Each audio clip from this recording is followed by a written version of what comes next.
Welcome back everyone, my name is Abdullah Gori and in this video we will learn CSS grid layout.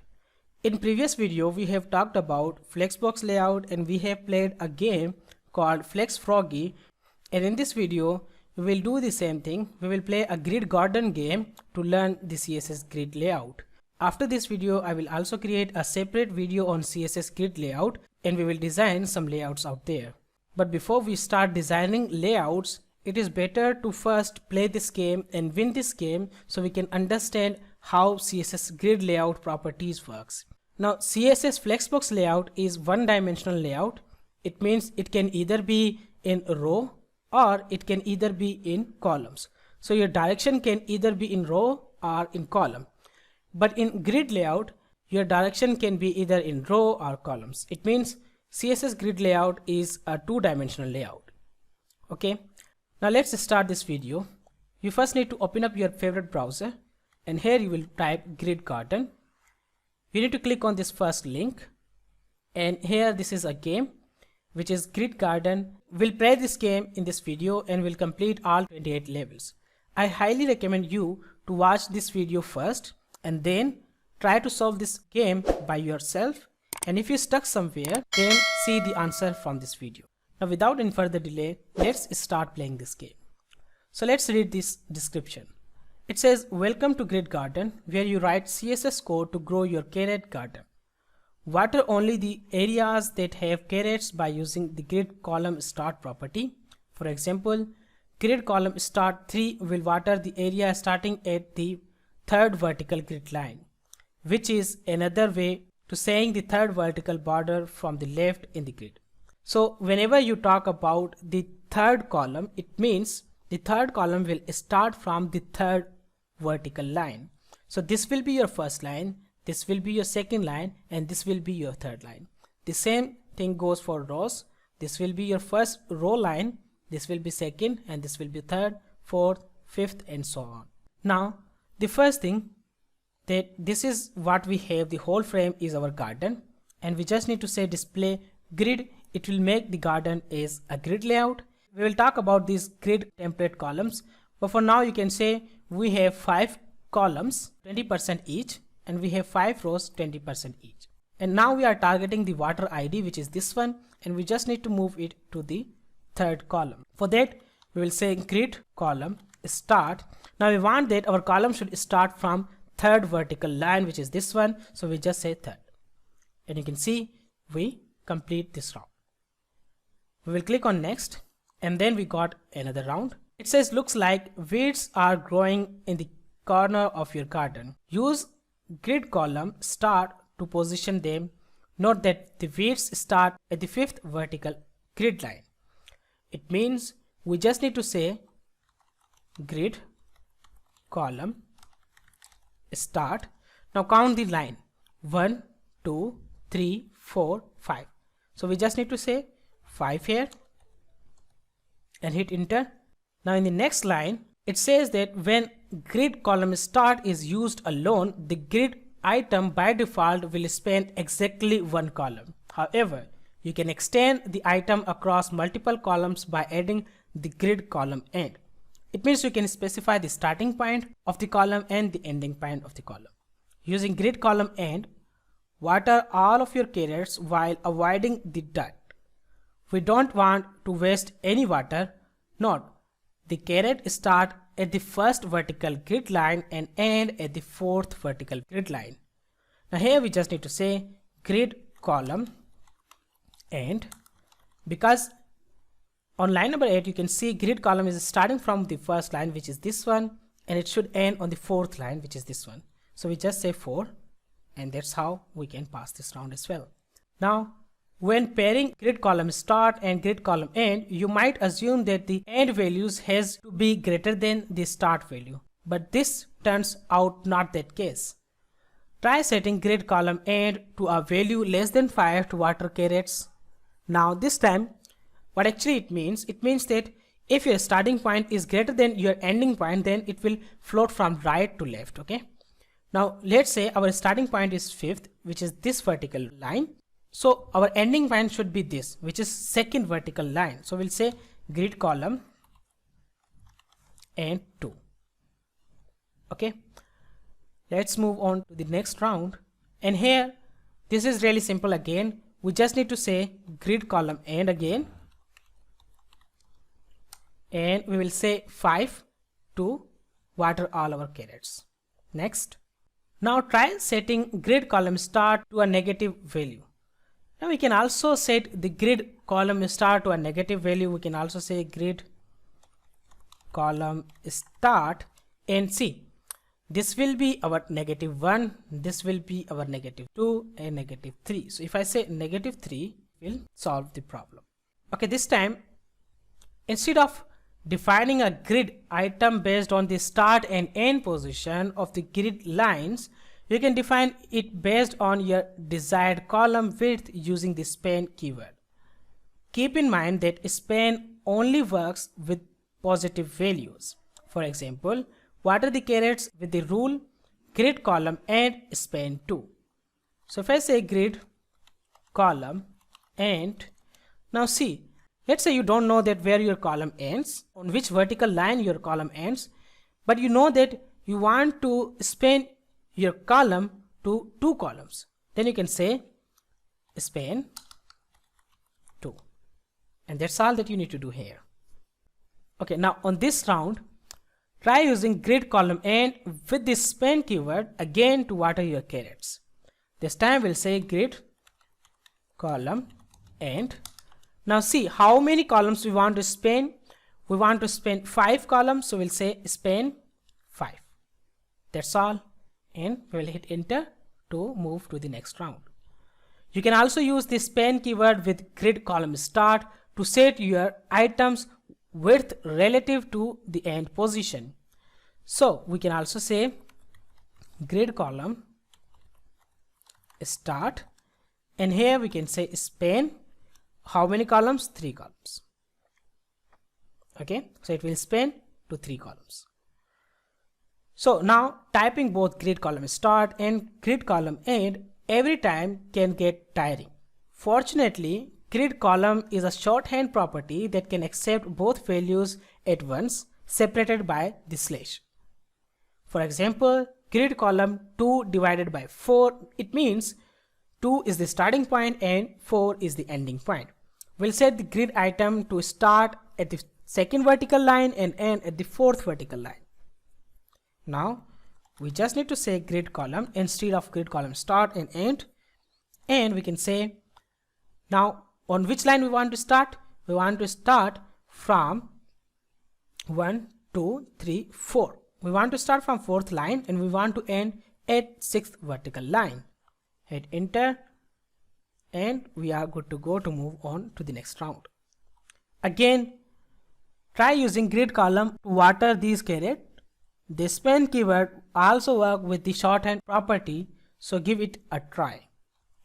Now there are multiple ways to do that. The first way, you can say start from 2 and go till 5.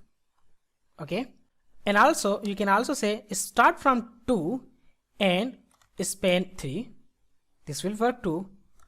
You can say end at 5 and span 3. This will work too. There are these 3 possibilities. So it depends upon you which kind of method you want to use. Now it's saying one of the things that sets CSS grid apart from Flexbox is that you can easily position item in 2 dimensions. That's the point that I talked in the starting of the video. Grid row start works much like grid column start, except along the vertical axis. Use grid row start to water your carrots. Now grid column start works on x-axis and this will works on y-axis. So here we just need to say grid row start, and from which line we want to start? 1, 2, 3. So we say 3. Hit enter to go to the next round. Now give the shorthand property a try. So we just need to say grid row. Now I will show you multiple ways of doing this thing as well. We can say 3 divided by 6. This will do the job. We can say 3 span 3. This will do the job. Or you can put your span keyword at the starting point. But here you need to say ending point should be 6. Click on next. Now we need to use grid column and grid row to move this space right here. So we'll say grid column, and the column is second, so we'll say 2. The grid row we can say 5. Okay, you can also use grid column and grid row together to span larger areas within the grid. Give a try. So we can say grid column starting from 2, span 4. Okay, grid row starting from 1, span 5. Okay, this is the first way, and you know the both other ways you can also do. How? You can also say starting from 1 and ending at 6, and here you need to say ending at 6. Okay, you can also put the span here. You need to say span 4 but ending at 6, and here you need to say span 6. So these are all the ways that you can apply. If typing both grid column and grid row is too much for you, because let's say we are too lazy, then there's yet another shorthand property which we can use, which is grid area. Accept 4 values separated by a /. The values are grid row start, grid column start, grid row end, grid column end. Let's give it a try. Grid area. So the row starting point is 1, then the column starting point is 2, then the row ending point is 1, 2, 3, 4, the column ending point is 6. That's all that we need to do here. Again, let's move this water to span all these carrots. We'll say grid area. So the starting point of the row is 2, the starting point of the column is 3, the ending point of the row is 1, 2, 3, 4, 5, and ending point of the column is 6. Okay, now let's read the description again. If grid items are not explicitly placed with grid area, grid column, grid row, etc., they are automatically placed according to their order in the source code. We can override this using order property, which is one of the advantages of grid over table based layout. By default, all grid items have an order of 0, but this can be set to any positive or negative value similar to Z index. Right now, the carrots in the second column are being positioned and the weeds in the last column are being watered. Change the order value to fix this right away. So order works something like this. If you want to move this thing, anything on the right hand side, put a positive value. If you want to move it on a left side, put a negative value. If you put 0, it will be there. So this time put 1 to move it to the right hand side. The same thing apply here. So these are the positions that we want to move up. So we'll say order -1. That's all. Up to this point, you have had your garden set up as grid with 5 columns, each 20% of the full width, and 5 rows, each 20% of the full height. This was done with the rules grid template columns, 20%, 20%, 20%, 20%, and 20%, and grid template row, each 20% 5 times. Each rule have 5 values, which creates 5 columns each to set 20% overall width of the garden. But you can set the grid up however you like. Give grid template column a new value to water your carrots. You shall want to set the width of the first column to be 50%. Now as you can see, this water is on the first column, and you can see here this is starting and ending at the first column as we learn this grid column property. Now we just need to expand this column to take 50% of the width. So we'll say here grid template columns 50%. That's all. Now this time Specifying a bunch of columns with identical width can get tedious. Luckily, there's a repeat function to help with that. For example, we previously defined 5 20% columns with the rule grid template columns 20% 5 times. This can be simplified as grid template columns repeat 5 20%. Using grid template column with the repeat function, create 8 columns each with 12.5 width. This way you won't overwater your garden. So we just need to create 8 columns and the width of each column should be 12.5%. So we'll say grid template columns, and here we say repeat 8 times and the value is 12.5%. That's all that we need to do. It says grid template column doesn't just accept values in percentage but also length units like pixel, EMs, rems, and other units as well. You can even mix different units together. So let's give it a try again. So we'll say grid template columns, set 3 columns to 100 pixel, 3 EM, 40 pixel. This is just a try, so we can just use these values. So we can say 100 pixel, 3 EM and 40%. That's all that we will do here. Now you may wonder why they are answering us. Actually they are not answering us, they are just showing us the actual width or size of the column so we can add it. Otherwise we have to check it from this inspect element and we need to go and find the size of the column. Okay.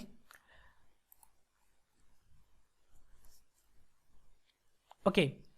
Grid also introduce a new unit, that the fractional FR. Each FR unit allocates one share of the available space. It is similar to Flex 1 that we learned in Flexbox layout. If you haven't watched that Flexbox layout video, you can watch it. I will drop the link in the description section below. Now let's continue. For example, if two elements are set to 1FR and 3FR respectively, the space is divided into 4 equal shares.